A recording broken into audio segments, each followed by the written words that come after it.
वक्रतुंड महाकाय सूर्यकोटी समप्रभ निर्विघ्नं कुरु मे देव सर्वकार्येषु सर्वदा.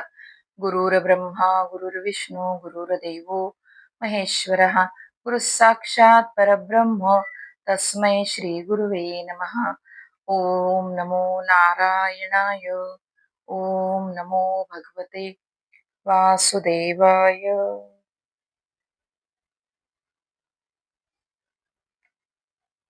सगळ्यांना माझा मनापासून नमस्कार.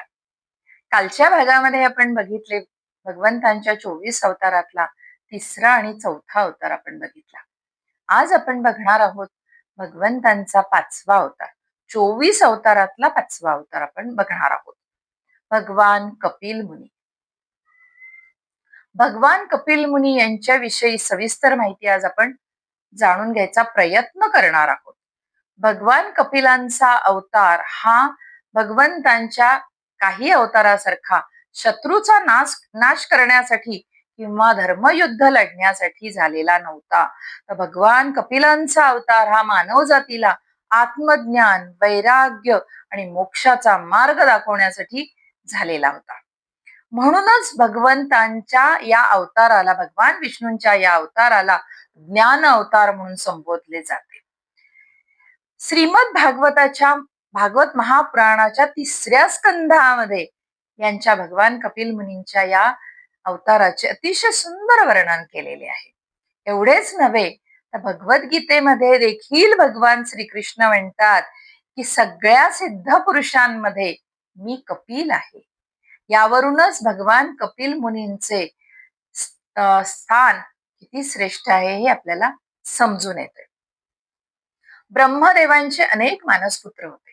त्या मानसपुत्रांपैकी प्रजापती कर्दम ऋषी सरस्वती नदीच्या तीरावर पवित्र बिंदुसागर येथे हजारो वर्ष झाले भगवंतांची कठोर तपश्चर्या करत होते. बिंदू सरोवराची माहिती याच अध्यायामध्ये आपल्याला मी पुढे देणार आहे. त्यांच्या तपश्चर्येवर प्रसन्न होऊन भगवान विष्णूंनी त्यांना वर दिला, त्यांना दर्शन दिले आणि त्यांना वर दिला आणि त्यांना सांगितले की स्वयंभू मनुची कन्या देवहूती हिच्या बरोबर आपला विवाह होईल आणि आपल्या दोघांच्या पोटी, देवहूती आणि आपल्या पोटी मी पुत्र रूपाने जन्म घेणार आहे. त्यानुसार कर्दम ऋषी आणि देवहूती यांचा विवाह झाला. त्यांच्या संसारामध्ये सुरुवातीला 9 कन्या झाल्या आणि त्यानंतर भगवान श्री विष्णूंनी स्वतः भगवान कपिलांच्या रूपाने कर्दम ऋषी आणि देवहूतीच्या पोटी जन्म घेतला. हा जन्म जो आहे किंवा हा जो अवतार आहे हा संपूर्ण मानव जातीला योग्य मार्ग दाखवण्यासाठी झालेला होता.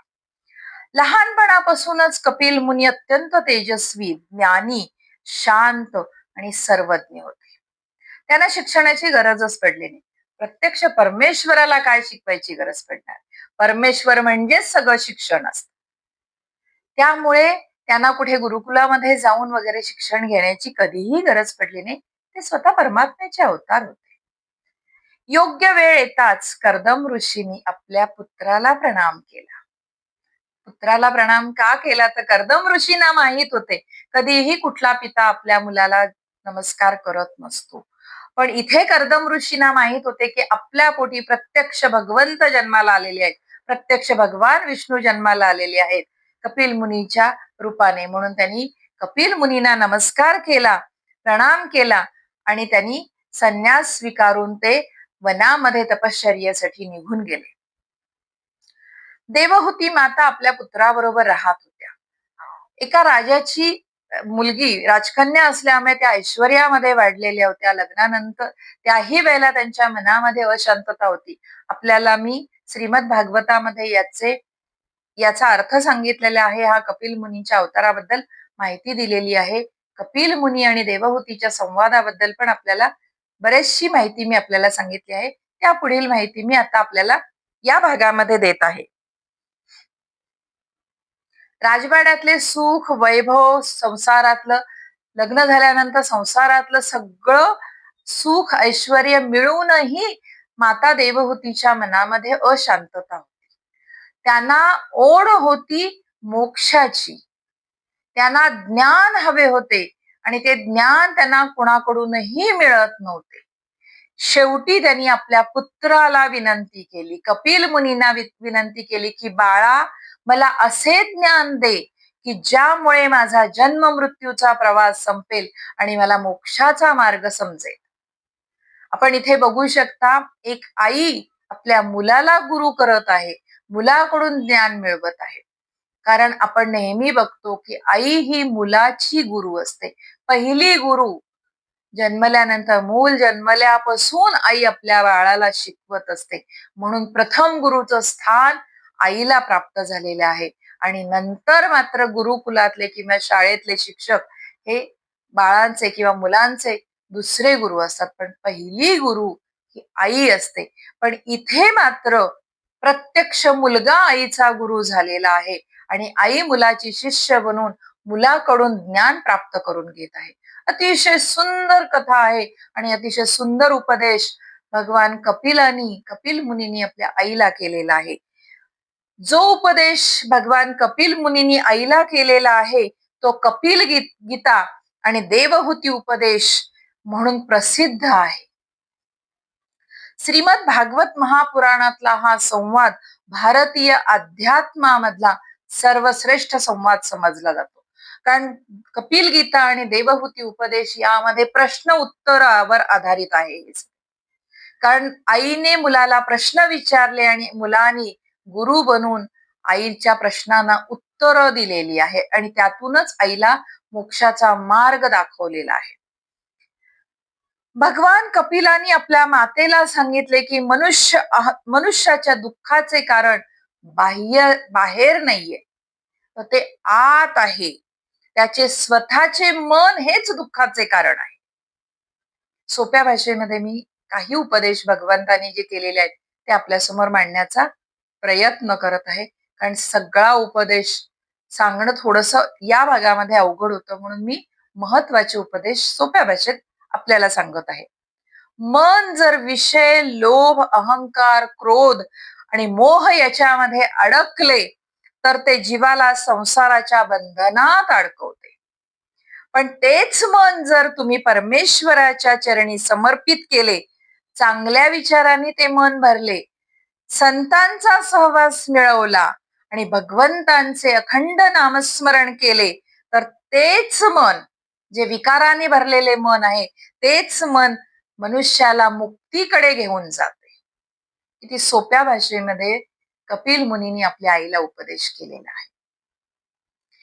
त्यांनी नंतर हे पण आपल्या मातेला सांगितले की माते, हा देह नाशवंत आहे, पण आत्मा कधीही नष्ट होत नाही. त्यामुळे प्रत्येकाने स्वतःला केवळ शरीर समजू नये, तर आपण परमात्म्याचे अंश आहोत, आपण परमात्म्याचे अंश असलेले आत्मा आहोत ही जाणीव ठेवून जीवन जगलं तर जीवन सुसह्य होत. भगवान कपिलांनी आपल्या मातेला भक्ती, ज्ञान, वैराग्य, संत संग, दया, नम्रता, इंद्रिय निग्रह, निष्काम कर्म आणि परमेश्वरावरची अखंड श्रद्धा या सगळ्याचा उपदेश केला.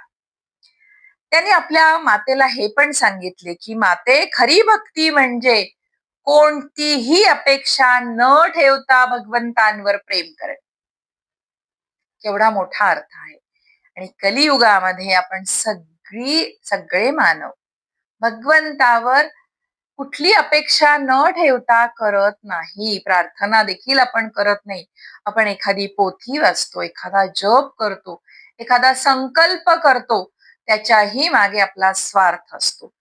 आपली कुठली तरी इच्छा, आपली कुठली तरी मागणी पूर्ण होण्यासाठी म्हणून मी हे पठण करत आहे, मी इतक्या वेळेला हे वाचणार आहे, किंवा इतक्यांदा मी हा जप करणार आहे, किंवा हा उपवास करणार आहे. म्हणजे आपण कुठल्या स्वार्थाशिवाय भगवंतांवर प्रेम किंवा भगवंतांची आराधना करत नाही. तर त्यांचं, कपिल मुनींचं म्हणणं हेच आहे की कुठलीही भगवंतांकडून अपेक्षा न ठेवता भगवंतांची आराधना करा आणि भगवंतांवर प्रेम करा.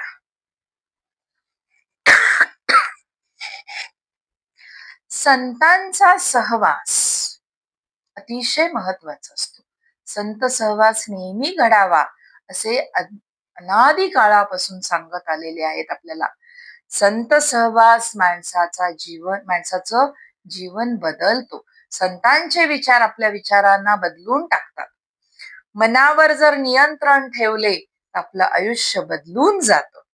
आणि अहंकार सोडला. सगळ्या पुराणामध्ये आतापर्यंत आपण कुठलंही पुराण जर शांतपणे वाचलं किंवा ऐकलं तर प्रत्येक पुराणामध्ये आपल्याला हेच सांगितलंय, अहंकार सोडा, अहंकार सोडा. आणि तीच गोष्ट कलियुगामध्ये आपल्या मानवजातीच्या किंवा आपल्या कुठल्याही मानवाकडून, स्त्री असो पुरुष असो, कोणाकडूनही होत नाही.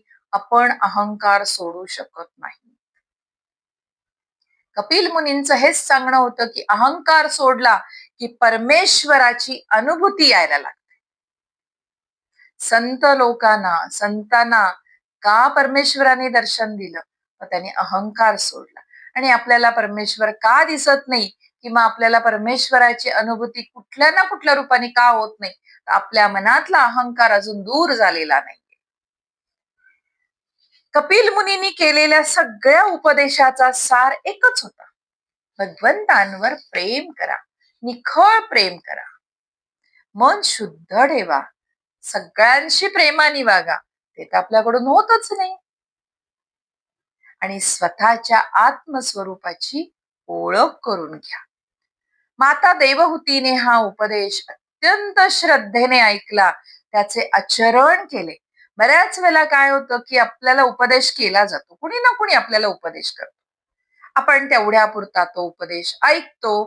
थोड्या वेळानंतर बाहेर पडलो, आपण एखाद्या कीर्तनात जातो, प्रवचनात जातो, तिथे कोणीतरी मोठे कीर्तनकार, कथाकार, प्रवचनकार आपल्याला खूप छान उपदेश करतात. तो उपदेश तेवढ्या पुरता, त्या क्षणिक वेळेपुरता आपल्या मनामध्ये ठसतो आणि जसेही आपण तिथून बाहेर पडतो, आपण तो उपदेश विसरून जातो. पण माता देवहूतीने त्याचे आचरण केले, तो उपदेश मनामध्ये ठसवला आणि त्याच पद्धतीने त्या वागल्या. त्यामुळे त्यांना अखेरीस आत्मसाक्षात्कार झाला आणि मोक्ष प्राप्त झाला. आता भगवान कपिलांनी सांख्य तत्वज्ञान सांगितले होते आपल्या मातेला. मातेबरोबर त्यांनी आपल्याला पण सांगितलेले होते. सांख्य तत्वज्ञान त्या काळातले महान तत्वज्ञान मानले जाते. नाव हे खूप कठीण आहे, समजायला खरंच कठीण आहे. आणि हे तत्वज्ञान सांगायचं म्हटलं ना, खरंच अवघड आहे. म्हणून मी फारसा हे तत्वज्ञान सांगण्याच्या भागामध्ये गेले नाही, कारण ते तत्वज्ञान मला पूर्णपणे समजलेले नव्हते, म्हणून मी आपल्याला हे सांगितले नाही. जेवढा भाग मला समजला तेवढाच भाग मी आपल्यासमोर मांडण्याचा प्रयत्न करत आहे. शब्द नाव खूप अवघड आहे, जर समजून घेतलं तर यातलं तत्वज्ञान अतिशय सोपं आहे. फक्त समजून घेता आलं पाहिजे. त्या काळामध्ये कपिल मुनींनी माणसाला स्वतःच्या मनाचा आणि विचाराचा अभ्यास करायला शिकवलेलं होतं, हजारो वर्षापूर्वी. आजची गोष्ट नाही, आज तर मानसशास्त्र खूप पुढे गेलेलं आहे. यामध्ये अनेक लोक उतरलेले आहेत, अनेक पुस्तकं लिहिली गेलेली आहेत मानसशास्त्रावर, मनांच्या विकारावर, मनावर कसा ताबा ठेवावा, मनाला कसे सांभाळावे, यासाठी आपल्याला असंख्य पुस्तकं मिळतात. पण कपिल मुनींनी त्या काळामध्ये ते तत्वज्ञान सांगितलेले आहे. आपण रागवतो कशासाठी, या सांख्य तत्वज्ञानामध्ये त्या काळामध्ये कपिल मुनींनी काय काय सांगितलं ते मी आपल्याला सांगायचा प्रयत्न करते. आपण रागवतो कशासाठी, आपण दुःखी का होतो, आपला अहंकार का वाढतो, आणि आपण आपलं मन कसं शांत ठेवायचं, याचा मार्ग कपिल मुनींनी त्या काळी सांगितला, हजारो वर्षापूर्वी. मातेला सांगत असताना तो आपल्याला पण सांगितला. आता आजची जर याची भाषा, आधुनिक भाषा आपण बघायची ठरवली तर कशी येईल? आधुनिक भाषेत पाहिलं तर या विचारामध्ये स्वतःला ओळखणे, सेल्फ अवेअरनेस, मी अगदी आधुनिक भाषेमध्ये आपल्याला सांगते, स्वतःला ओळखणं, सेल्फ अवेअरनेस, शांत आणि सजग राहणं, माइंडफुलनेस, भावनांवर नियंत्रण ठेवणं. हे तर अनादी काळापासून आपल्याला सांगतात, भावनांवर नियंत्रण ठेवा. त्यानंतर विवेकाने निर्णय घेणे, क्रिटिकल थिंकिंग. म्हणजे शब्द मी फक्त आपल्याला इंग्लिश शब्द सांगितले की ही मराठी शब्द आहेत आत्ताच्या भाषेत मधल्या, आधुनिक भाषेमधले. त्याचा इंग्लिश पण काय अर्थ असू शकतो किंवा शब्द त्याला जोड शब्द काय असू शकतो हे मी आपल्याला सांगितलं. यासारख्या संकल्पना ज्या आत्ता या संकल्पना पुस्तकांमध्ये आपल्याला दिसून येतात, म्हणजे मी परत एकदा ते करते, स्वतःला ओळखणे, शांत आणि सजग राहणे, भावनांवर नियंत्रण ठेवणे, विवेकाने निर्णय घेणे, शांतपणे विचार करून निर्णय घेणे, यासारख्या संकल्पना ज्या आज आपल्याला मानसशास्त्रज्ञ सांगतात, पुस्तकांमध्ये आपण वाचतो, ते त्या काळामध्ये कपिल मुनींनी आपल्या मातेला सांगितलेले होते. अर्थात कपिल मुनीने हे आधुनिक शब्द त्यावेळेला नव्हते घेतले, त्यावेळेचे शब्द वेगळे होते, पण ते शब्द आपल्याला कळले नसते म्हणून मी फक्त आधुनिक शब्द आपल्या समोर मांडलेले आहेत. पण त्यांनी सांगितलेले तत्वज्ञान आजही मानसिक शांती, तणावमुक्त जीवन आणि चांगले व्यक्तिमत्व घडवण्यासाठी तेवढेच उपयुक्त आहे, हे शास्त्रज्ञांनी देखील मान्य केले आहे. हे जे सगळी मानस उपचारावरची जी पुस्तकं किंवा मनाच्या आजारांवरची पुस्तकं जी लिहिली गेलेली आहेत, त्या सगळ्या लेखकांनी हे मान्य केलेलं आहे की त्या काळामध्ये कपिल मुनींनी हेच सांगितलेले होते की जे आज आम्ही तुम्हाला सांगतो. म्हणून अनेक अभ्यासकांना वाटतं, यासाठी खूप लोक अभ्यास करत आहेत, पुराणांचा अभ्यास करत आहेत की म्हणजे प्रत्येक गोष्ट जी आत्ता जी आहे ती सगळी निगडीत आहे पुराणांशी. म्हणून अनेक अभ्यासक पुराणांचा अभ्यास त्यांची पुस्तकं लिहिण्यासाठी करत आहेत. या मानसशास्त्राचा अभ्यास करत असताना अनेक अभ्यासकांना वाटते की भगवान कपिलांनी हजारो वर्षापूर्वी मानवी मनांची जी रहस्ये सांगितली ती अत्यंत खरी आहेत आणि ती सत्य आहेत. भगवान कपिल मुनींशी संबंधित एक घटना आहे, बहुतेक ही सगळ्यांना मी ज्यावेळेला सांगेन ही गोष्ट किंवा ही कथा त्यावेळेला आपल्याला लक्षात येईल. ही प्रसिद्ध घटना म्हणजे राजा सगरांच्या 60,000 पुत्रांची कथा. आता आपल्या लक्षात आलेलं असेल. याच्या अनुषंगाने पुढे गंगा अवतरण, पृथ्वीवर गंगा येणं, ही सगळी घटना आपल्या मनामध्ये पटकन आलेली असेल. राजा सगर अश्वमेध करत असताना अश्वमेध यज्ञ असतो, त्याच्यामध्ये एक घोडा असतो. तो घोडा जिकडे जाईल तिथल्या राजाशी युद्ध केलं जातं. तो युद्ध करून त्याला परत आपल्या अधीन करायचे असं हे चालू असतं. तो घोडा जो निघत असतो तो घोड्याला इंद्रानी पळवले आणि तो घोडा त्यांनी कपिल मुनींच्या आश्रमाजवळ लपवून ठेवलेला होता. कपिल मुनींना हे काहीही माहित नव्हते. कपिल मुनी ध्यानस्थ बसलेले होते. घोडा सापडत नाही म्हणल्यानंतर 60,000 सगरपुत्र घोड्याच्या शोधात कपिल मुनींच्या आश्रमाजवळ आले आणि त्यांनी कुठलीही चौकशी केली नाही. त्यांना तिथे घोडा दिसला, त्यांनी कुठलीही चौकशी किंवा सारासार विचार न करता कपिल मुनींवर चोरीचा आरोप केला आणि त्यांचा कटू शब्दांनी अपमान केला. कपिल मुनी ध्यानातून, त्यावेळेला ध्यानस्थ होते, हे ज्यावेळेला सगळी घटना घडली त्यावेळेला कपिल मुनी ध्यानस्थ होते आणि जसंही कपिल मुनी ध्यानातून बाहेर आले तेव्हा त्यांच्या दिव्य योग तेजाने प्रत्यक्ष परमेश्वर होते आणि परमेश्वरांचा अपमान केलेला होता सगरपुत्रांनी. भगवंतांच्या दिव्य योग तेजामुळे सगराचे 60,000 पुत्र क्षणात भस्म झाले. हा क्रोध नव्हता भगवंतांचा, तर त्यांच्या तपश्चर्येच्या तेजाचा तो परिणाम होता. पुढे अनेक पिढ्या प्रयत्न करत होत्या की भस्म झालेल्या म्हणजे सगरपुत्रांचा उद्धार व्हावा, त्यांना मोक्ष प्राप्त व्हावा, यासाठी प्रयत्न केला, पण ते साध्य झाले नाही. नंतर अनेक पिढ्यानंतर राजा भगीरथाने कठोर तप करून स्वर्गातून गंगेला पृथ्वीवर आणले. गंगोत्री धाम, जिथे पहिल्यांदा गंगा अवतीर्ण झाली ते गंगोत्री धाम पृथ्वीवर आणले आणि त्यांच्या पाण्याने या सगर पुत्रांचा उद्धार झाला आणि त्यांना मोक्ष प्राप्त झाला.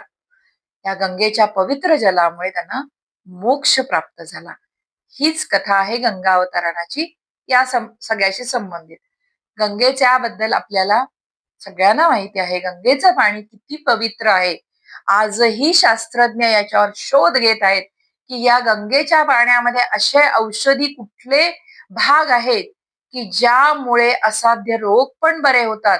आणि आता अशात एक 10 वर्षापूर्वीच्या संशोधनामध्ये निष्पन्न झालेलं आहे की गंगेचं पाण्यामध्ये कुठलेही कृमी किंवा आळ्या होणं किंवा शेवाळ जमणं, घाण वास येणं होत नाही. गंगेचं पाणी अत्यंत स्वच्छ असतं. याचं आपण देखील प्रयोग करून बघू शकतो. गंगेचं पाणी गंगेचंच तिथूनच आणलेलं पाणी जे आहे ते पाणी जर तुम्ही घरी आणल्यानंतर काचेच्या बाटलीमध्ये सीलबंद करून 1 वर्षभर जर ठेवलं आणि 1 वर्षानंतर तुम्ही जर ते पाणी उघडून बघितलं तर त्याच्यामध्ये कुठेही घाण वास येणार नाही, शेवाळ जमणार नाही किंवा किडे आळ्या होणार नाही. आपण आपल्या पाण्याचा दोन्ही प्रकार आपण करून बघतो. आपल्याकडे जे नळाला पाणी येतं किंवा आजूबाजूच्या एखाद्या तलावातलं किंवा नदीतलं कुठलं पाणी आपण बघितलं आणि ते आणलं तर 4-5 दिवसांनी तुम्ही ती बाटली उघडून बघितली, त्यामध्ये बारीक आळ्या झालेल्या असतात, घाण वास सुरू झालेला असतो. पण गंगेच्या पाण्यामध्ये असे काहीही होत नाही. इतकी पवित्र आणि औषधी गंगा आहे. भगवान कपिल मुनींशी संबंधित 2 अत्यंत महत्वाची तीर्थक्षेत्रे आजही भारतामध्ये प्रसिद्ध आहेत. आणि मला असे वाटते की बहुतेक कथा ऐकणाऱ्या सगळ्यांनी या 2 तीर्थक्षेत्राला भेट दिलेली आहे आणि दर्शन घेतलेलं आहे. पहिले म्हणजे गुजरात मधले सिद्धपूर, ज्याला मातृगया असे म्हणतात. सरस्वती नदीच्या तीरावर असलेले बिंदू सरोवर परिसर. मगाशी मी सुरुवातीला आपल्याला सांगितलं कर्दम ऋषीने तिथे तपश्चर्या केलेली होती भगवान विष्णूंची. तो भाग किती पवित्र असेल आता विचार करा. जिथे प्रत्यक्ष भगवंतांनी कर्दम ऋषींना दर्शन दिलेले होते. इतका तो बिंदू सरोवराचा परिसर जिथे कर्दम ऋषींचा आश्रम होता तो पवित्र आहे. सरस्वती नदीच्या तीरावर असलेल्या बिंदू सरोवर परिसरात कर्दम ऋषीचा आश्रम होता. येथेच भगवान कपिलांनी आपल्या माता देवहूतीला आत्मज्ञानाचा उपदेश केला आणि तिला तिथेच मोक्ष प्राप्त झाला, अशी पुराण परंपरा सांगते. त्यामुळे आज येथे मातृश्राद्ध करण्यासाठी आईचे श्राद्ध तिथे केले तर आईच्या म्हणजे आईची आई, आईची आजी, त्या सगळ्यांना मोक्ष प्राप्त होतो. तिथे आईची आई, आईची आजी, आईची पणजी या सगळ्यांचे श्राद्ध तुम्ही तिथे करू शकता आणि त्या सगळ्यांना मोक्ष प्राप्त होतो असे पुराणामध्ये सांगितलेले आहे. आणि त्यामुळे आजही देशभरातून देशाच्या बाहेरून पण लोक बरेच येतात आणि मातृगयेला आईचे श्राद्ध करतात. पित्याच्या श्राद्धासाठी जसे गया, बिहार मधली जी गया आहे पितृगया, तिथे पित्याचं श्राद्ध केलं जातं. म्हणजे वडील, आजोबा, पणजोबा, वडिलांचे वडील, वडिलांचे आजोबा यांचं श्राद्ध पितृगयाला केलं जातं. ते जसं प्रसिद्ध आहे तसं मातृगया, सिद्धपूरचं मातृगया प्रसिद्ध आहे. दुसरं महत्वाचं तीर्थ म्हणजे पश्चिम बंगाल मधले गंगासागर. मला वाटते की सगळ्यांनी हे इथे दर्शन घेतलेलं आहे. गंगा ज्या ठिकाणी बंगालच्या उपसागराला मिळते त्या पवित्र संगमावर भगवान कपिल मुनींचे अत्यंत प्रसिद्ध आणि सुंदर मंदिर आहे. राजा सगराच्या पुत्रांचा प्रसंग याच परिसराशी जोडला जातो. दरवर्षी मकर संक्रांतीला लाखो भाविक गंगा स्नान करून कपिल मुनींचे दर्शन घेतात. असे म्हटले जाते की मकर संक्रांतीच्या दिवशी समुद्र विभागला जातो आणि कपिल मुनींचं मंदिर समुद्राच्या मध्ये आहे. एरवी तो रस्ता बंद असतो असे म्हटले जाते. एरवी जर तुम्हाला जायचं असेल तर बोटीने जावं लागतं, पण मकर संक्रांतीच्या दिवशी आपोआप समुद्र बाजूला सरकतो आणि जो रस्ता बांधलेला आहे तो रस्ता पूर्णपणे मोकळा होतो मंदिरापर्यंतचा असे म्हटले जाते. माझं स्वतःच झालेलं नाहीये त्यामुळे मी हे फक्त ऐकलेलं आहे आणि ते ऐकीव बातमी मी की ऐकीव कथा मी आपल्याला सांगत आहे. म्हणूनच सारे तीर्थ बार बार गंगा सागर एक बार. म्हणजे सगळे तीर्थ तुम्ही कितीही वेळेला केलं पण गंगासागर एकदा केलं तर सगळ्या तीर्थांचं केल्याचं पुण्य फक्त गंगासागरामध्ये दर्शन केल्यामुळे तुम्हाला मिळते असे इथे म्हटले जाते. सध्याचं जे मंदिर आहे कपिल मुनींचं हे थोडस नवीन बांधणीचं मंदिर आहे. कारण समुद्राची भरती वादळामुळे त्या मंदिराचे बऱ्याच वेळेला नुकसान झालेले आहे. तर आत्ता जे मंदिर बांधलेलं आहे थोडं पुनर्बांधणीचं नवीन धर्तीचं मंदिर आहे. मंदिरामध्ये भगवान कपिलांची अत्यंत सुंदर मूर्ती आहे. काही स्थानिक लोकांमध्ये मूर्तीच्या संदर्भामध्ये थोड्याशा वेगळ्या आख्यायिका आहेत. काही तिथले गाईड आपल्याला सांगताना सांगतात की कपिल मुनींचा काही मूर्तीचा भाग छताला वर चिकटलेला आहे. त्याच्या मागची आख्यायिका मला नीट नाही कळली किंवा जी मी ऐकली ती माझी फारशी मनाला पटली नाही म्हणून मी ही आपल्यापर्यंत सांगितलेली नाही. फक्त असे सांगतात आणि मी बघितलेलं नसल्यामुळे मी आपल्याला ठामपणे सांगू शकत नाही. मात्र याचा उल्लेख कुठेही पुराणामध्ये नाही. फक्त तिथले स्थानिक लोक आणि गाईडच फक्त सांगतात. पुराणामध्ये असा कुठेही उल्लेख नाही. त्यामुळे हा श्रद्धेचा भाग आहे. तिथल्या स्थानिक लोकांची ही श्रद्धा आहे आणि आपल्याला कुठल्याही श्रद्धेला तडा जाऊ द्यायचा नाही. त्यामुळे त्यांची ती श्रद्धा आहे आणि ती आपल्याला मान्य करायची आहे. भगवान कपिलांचा संपूर्ण अवतार आपल्याला एकच संदेश देतो की जीवनामध्ये कितीही ज्ञान मिळवले, संपत्ती मिळवली किंवा यश मिळवले तरी मन जर शांत नसेल तर खरा आनंद मिळत नाही. आपण आपल्या आजूबाजूला असे बरेच लोक बघतो. प्रत्येकाने बघितले असेल अमाप पैसा आहे, ऐश्वर्य आहे, भरपूर आहे, म्हणजे ते स्वतः देखील आपल्या ऐश्वर्याचं सतत वर्णन करत असतात. पण जर त्यांच्या मनामध्ये डोकावून बघण्याची कधी आपल्याला वेळ आली किंवा आपल्याला तो भगवंताने क्षणभर करता जर आपल्याला तेवढा वर दिला आणि आपण बघितलं तर ते मनाने अत्यंत अशांत असतात. त्यांच्या मनामध्ये अनेक गोष्टींची उलथापालथ चालू असते. कारण त्यांना माहित असतं आपल्याला एवढं लक्षात येत नाही पण ह्या अशांत मनामुळे ते त्यांच्या ऐश्वर्याचा व्यवस्थित उपभोग पण घेऊ शकत नाही. कारण मनच स्थिर नाहीये, मनच आनंदी नाही. ज्या वेळेला तुमचं मन स्थिर किंवा आनंदी असतं त्यावेळेला मात्र तुम्ही तुमचा थोडं जरी ऐश्वर्य असलं तरी त्या ऐश्वर्याचा मनापासून उपभोग घेता आणि तो उपभोग किंवा ते सगळं ते तुमच्या चेहऱ्यावर दिसून येतो. तो आनंद तुमच्या चेहऱ्यावर दिसून येतो. मन शुद्ध ठेवणे, भगवंतांवर प्रेम करणे, संतांचा सहवास ठेवणे, सर्वांशी दयाळूपणे वागणे आणि स्वतःच्या आत्मस्वरूपाची ओळख करून घेणे हाच जीवनाचा खरा अर्थ आहे, खरा मार्ग आहे. म्हणून भगवान कपिलांचा अवतार हा शस्त्राचा नाहीये तर ज्ञानाचा आहे, युद्धाचा नाहीये तर तो आत्मजागृतीचा आहे, अज्ञानाचा नाश करणारा आहे. दैत्यवधाचा अवतार नाहीये तर अज्ञानाचा नाश करणारा हा अवतार आहे. म्हणून आजही संपूर्ण हिंदू धर्मामध्ये अत्यंत आदराने कपिल मुनींचे स्मरण केले जाते. असा हा अतिशय दिव्य कपिल मुनींचा अवतार आहे. या अवताराबद्दल आपण जाणून घेतलेला आहे. हा भगवंतांचा 5वा अवतार होता 24 अवतारातला. आता आपण पुढच्या भागामध्ये भगवंतांचा 6वा अवतार बघणार आहोत. बहुतेकांना हा अवतार मनापासून आवडतो.